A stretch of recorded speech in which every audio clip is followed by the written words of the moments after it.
د موازي حکومتونو رامنځته کېدل د ولس په خیر نه دي. د ننګرهار والي د دې څرګندونو ترڅنګ د تیر ولسمشریزو ټاکنو وروستۍ پایلې قانوني او ولس ته د منلو وړ وبللې او زیاته یې کړه چې دغه ولایت ولس له خپلو رایو دفاع کوي. نوموړي زیاته کړه د ننګرهار ولس د نظام ملاتړی دی او د همشموله حکومت له لوري د نوي والي د راتګ په برخه کې کومه ستونزه نه لیدل کیږي او له همدې کبله یې هیڅ ډول امنیتي تدابیر هم نه دي نیولي.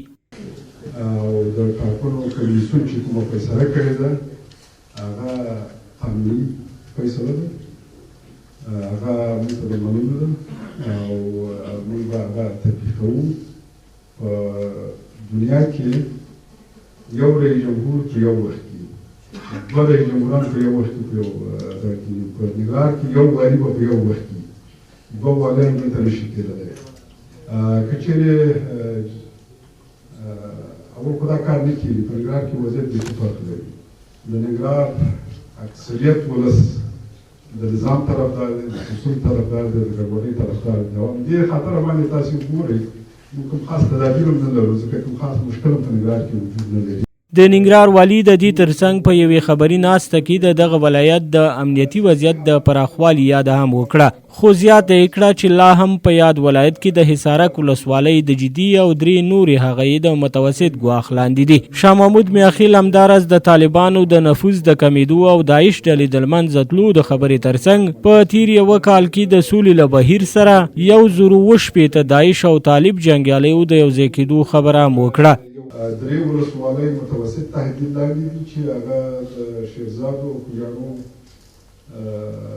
او د توچیواګانو په ټولې پورې ساحه کې 111 کسه داعش وختي نیول شوي، 9 کسه اختطاف کوونکي، دا یوازې ملي امنیت احصایه ده، 9 کسه اختطاف کوونکي نیول شوي دي په دې یو کال کې، 9 کسه په نور متفرقه جرمونو باندې نیول شوي دي، پېښو باید پولیسي پېښونه کې، او 10 انتحاري بالفعله مخه نیول شوې ده.